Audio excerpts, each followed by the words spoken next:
So look, when I think of the 90s, early 90s grunge movement, there are 4 bands that come to mind for me immediately. Tell me in the comment section who they are for you. Now for me, that would be Nirvana, Alice in Chains, Pearl Jam, and Soundgarden. Those are the 4 bands I believe are the pillars for that entire movement. And whether you disagree or you agree, doesn't matter. It's my opinion. But there was some great music that came out at that time. Some groundbreaking new music, new sound, and obviously it came with a brand new image. Now let me ask you another question. What do those 4 bands have in common? Well, I'm going to tell you what they have in common. They all have amazingly unique frontman leading the charge. Nirvana had Kurt Cobain. Kurt Cobain was an innovator. His sound, his voice, and his mentality even after the band started to blow up. You have Soundgarden, Chris Cornell. To me, one of the most amazing vocalists ever. Not just in rock and roll, period. That guy could hit some high notes and he could let them hang. He was an amazing singer. And then you think of Pearl Jam, Eddie Vedder. Now the thing about Pearl Jam that I've always found kind of funny, but I love Pearl Jam. I think they're an amazing band. They've created amazing music over the years. Just their sound was so much different than the other 3. Now they were all different, but Pearl Jam was especially different. So even though there was trying to be that gritty sound of that grunge era, that kind of sound that everyone was trying to mock, Pearl Jam, even when they tried, Eddie Vedder's voice just sounds so clear and fresh, like he could sing in a church choir. His voice was just very good and didn't sound gritty even if he tried. And then you got Alice in Chains, Layne Staley. We're going to talk a lot about Layne Staley right now. When it comes to Alice in Chains frontman Layne Staley, he's absolutely amazing. His voice is amazing. If you've heard any Alice in Chains song, you'll know right away that this guy had something special.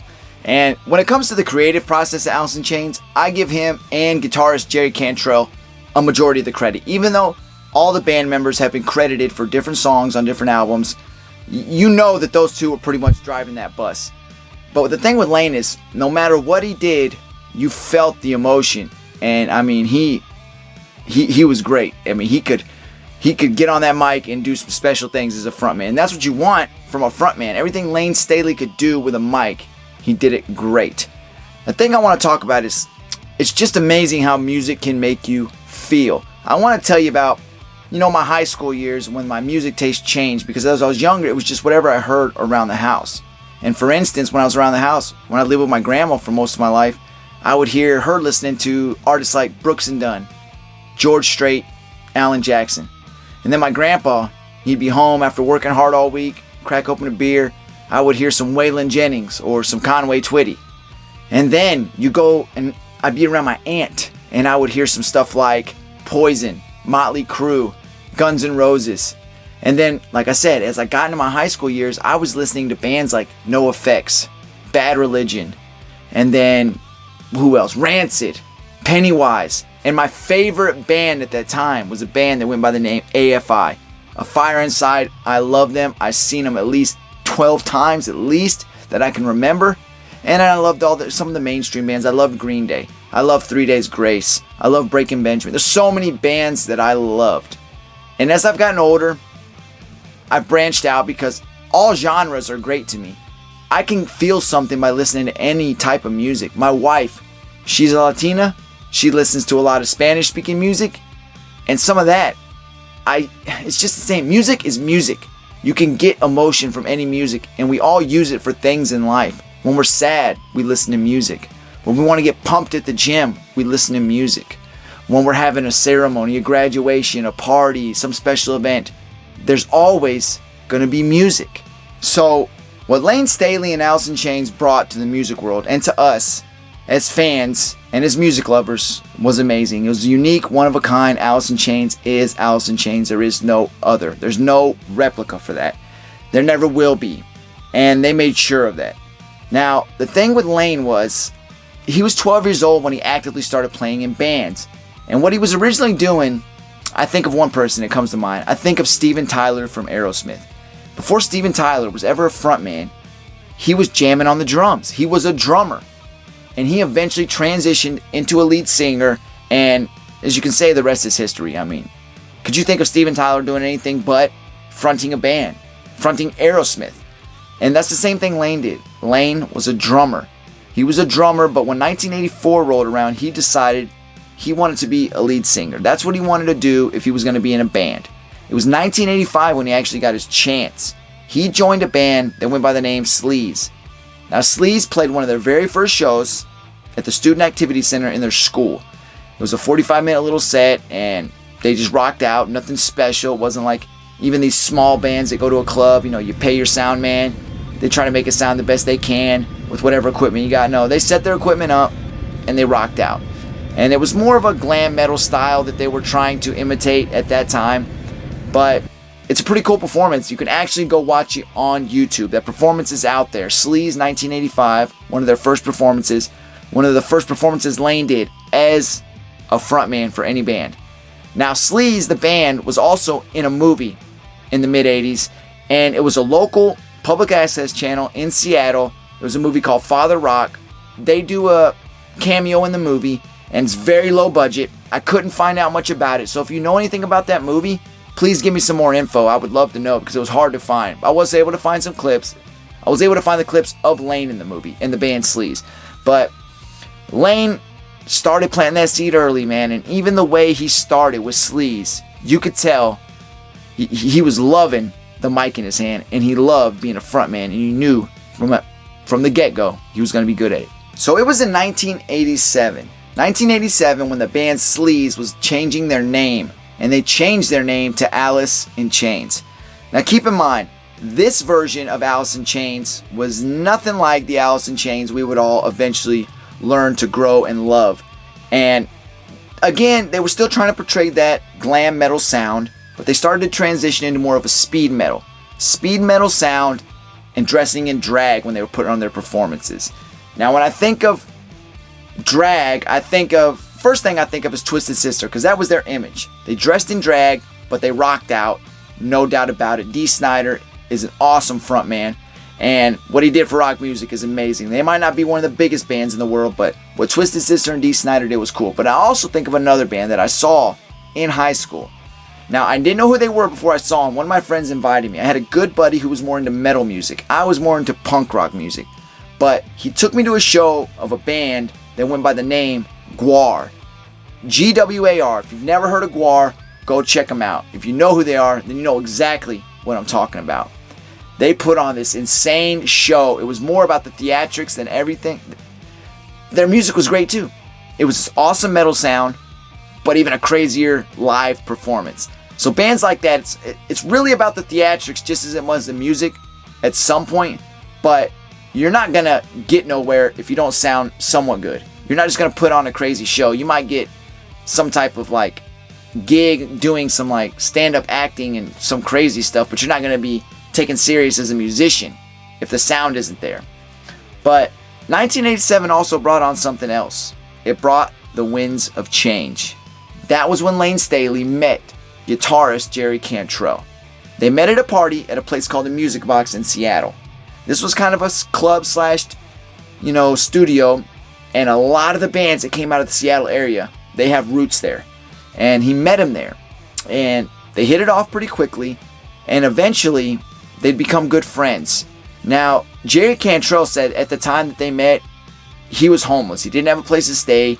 He was on the streets. He would stay wherever he could with friends. But Layne actually invited him to stay there at the Music Box with him, because that's where Layne was living at the time. Now he did. He moved in with Layne there, and they really utilized their time there because that's when they started working on what would eventually become Alice in Chains, the later version. I want to make one thing clear. When I say Jerry Cantrell and Layne Staley were already working on what will be the future version of Alice in Chains, I don't mean they had formed the band. The old version of Alice in Chains was still together, and they were still playing. What I mean is, when they were living together at the Music Box, they were already picking each other's brain. Brainstorming sounds, brainstorming lyrics, and just creatively working on that process, which would be helpful later. So, Layne Staley and the Alice in Chains version at that time broke up. They were done. Layne went to go play in a funk-style band. Now, Jerry Cantrell had his own band at the time. They went by the name of Diamond Lie. Before they settled on that name, they went by quite a few other names. But at that time, that was the name. So, they ended up playing in each other's bands, and more time went on. there was more of a at-home feel playing with Jerry's band Diamond Lie. So he ended up quitting the funk band, and he got together with his band. Now this band had 2 other members, a man by the name of Sean Kinney and Mike Starr on the drums and bass. Now, these 2 got together, they were taking it more serious, and the whole band was playing more shows. They ended up playing a show at Washington University. Now they were already getting recognition at this time for their names, for the sound. So they played the show, and after the show, they ended up getting together and they decided they wanted to change their name. And they ended up changing it to Alice in Chains. But before they could do that, Layne had to go get permission from his former bandmates, the old version of Alice in Chains. When they said, go ahead and go for it, the new version of Alice in Chains was born. So in 1989, there was an A&R rep for Columbia Records named Nick Terzo. He ended up signing Alice in Chains to Columbia. Now, they immediately got in the studio and started working on an album. The following year, in August of 1990, they released their first album, Facelift. Facelift was an awesome album. Not the best Alice in Chains album, in my opinion, but an awesome album altogether. Their first single off that, We Die Young, hit the radio and people loved it. Alice in Chains was already known in the area, and now they were hitting that mainstream market, and that song was amazing. I love that song, by the way. But their second single off the album, this one topped the charts, and it's one of their most recognizable songs of all time, Man in a Box. This song's amazing, and if you want to test Layne Staley's vocal skills, this song does it in every way. It's an awesome song. Now, my favorite song off of Facelift is It Ain't Like That. Now, there's something about that song that, to me, there's so many different things about music that can make you or draw you in on a song. There's something about the beat and the melody on that song, but all Alice in Chains songs from this moment moving forward, anytime you heard Layne's voice, you knew it was Alice in Chains, and you knew the sound you were going to get vocally. Now, they did so many creative things, amazing, this band, but this album put them out there. Man in the Box, the most popular song off the album as far as mainstream goes, but We Die Young was the first single that got them noticed, and go listen to the album. It Ain't Like That, my favorite song off the album. I think it's the best song on there. So even with the success of Facelift and Alice in Chains being put out there on the mainstream, they're blowing up, they still got back in the studio to work on their next album. Now, Facelift was certified double platinum. It was an awesome album, but they got in the studio to work on their second album, Dirt. Now, Dirt would be released the following year in 1992. Now, let me tell you something. This hit number 6 on the Billboard charts, and it was certified quadruple platinum. Now, I'm going to say something here. Now, Dirt, to me, that album can go toe-to-toe with Nirvana's Nevermind. Now, I know I'm going to hear it, especially from all the hardcore Nirvana fans out there, but listen to me. You listen to, for me personally, I could throw on Nevermind, and I could throw on Dirt. Now, when I throw them on, I can listen to the whole album, each one of them. But the thing is, maybe not being the biggest Nirvana fan in the world, but respecting the hell out of them. If I throw on Nevermind, I can listen to the whole album, but there's certain parts of it I get a little less engaged. When I throw Dirt on by Alice in Chains, that whole album from start to finish, I'm engaged and I'm rocking to each and every song. So while touring for Dirt, Layne Staley hit that point where he had to make a choice in life. We all have many moments where we have to make choices in life. Do I want to take the road to the left? Do I want to take the road to the right? Do I want to keep going straight? One thing you need to tell yourself or ask yourself is, if I take this path, am I willing to accept what might be at the end of the road? Hopefully the answer is yes. Whether it's good or bad, you better know that whatever choice you're making, there's going to be a very possible consequence at the end, and especially if it's a bad decision. You know, you had a couple things going on. The fact that Alice in Chains' growth was just skyrocketing so fast, and the drug habit that Layne was developing was starting to grow. And you know, when you start to get a bad drug habit, it usually takes you to a very dark place.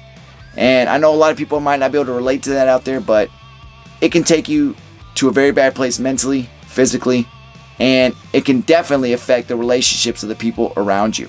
It was also said that on the tour, on the Dirt tour, their manager, Alice in Chains' manager, Susan Silver, she was so concerned for Layne at a certain point that she hired personal bodyguards to be around him just to make sure they kept away anybody, any negative people, anybody that might have drugs or be doing drugs. they wanted them nowhere near Layne. So Layne was all in on living the rock star life. I mean, the so-called rock star life.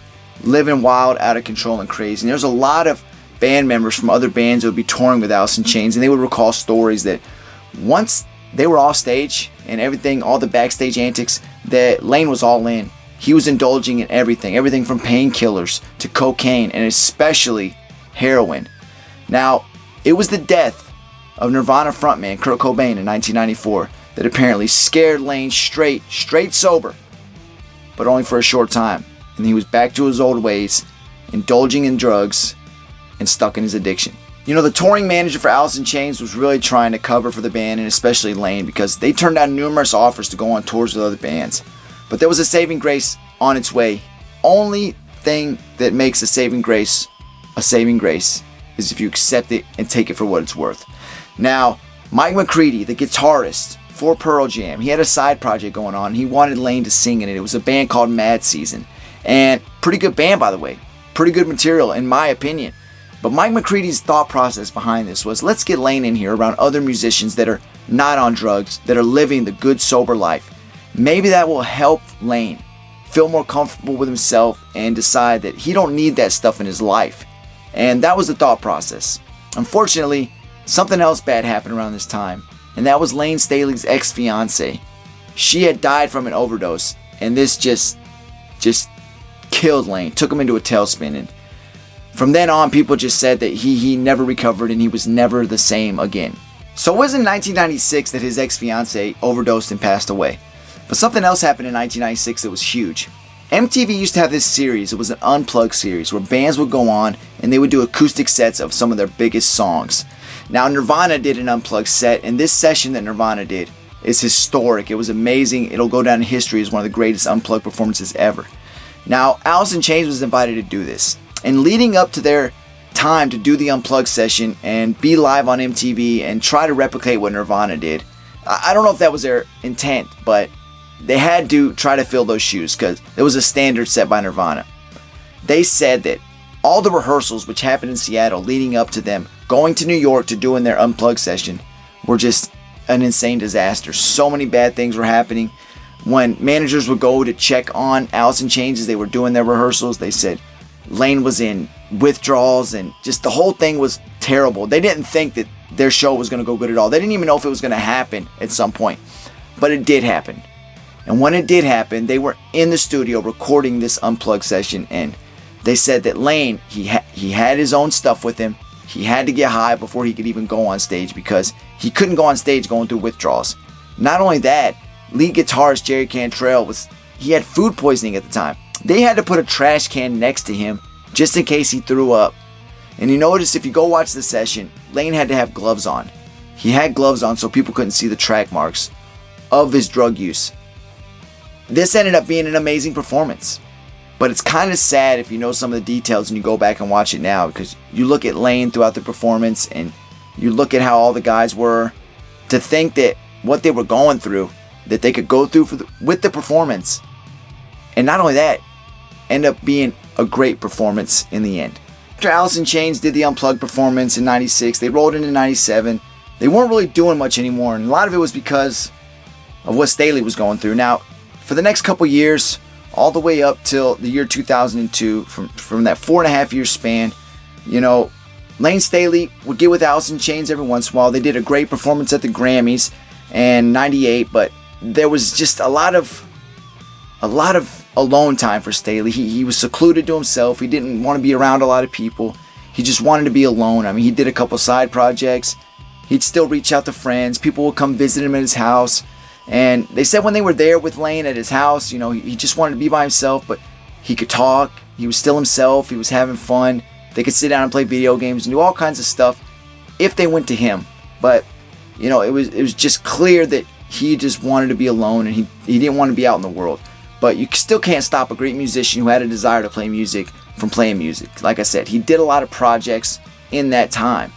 But it was around April 19th of 2002 that there was some concern growing because his accountant had reached out to his manager, the band's manager, and said that there was no money being withdrawn from his account and it was drawing concern. So it raised red flags.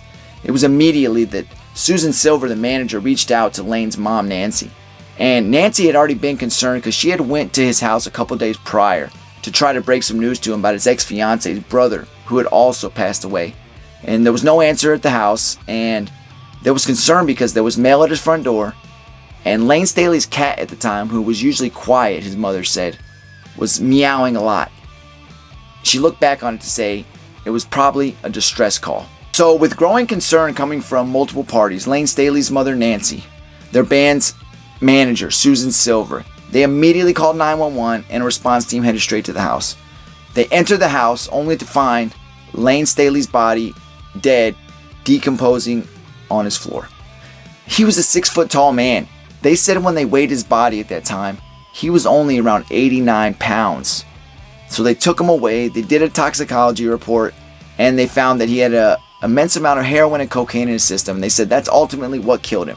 They call it a speedball, the mixture of the two drugs done at the same time. And they just said that based on how bad his body was decomposed and the timeline, that they determined that he had died on April 5th. The same day that they found Kurt Cobain's body, and he died 8 years prior. So losing Layne Staley just sucked. It was just another prime example of amazing talent, musical talent, consumed by drugs, living the rock and roll life, gone too soon. And he died.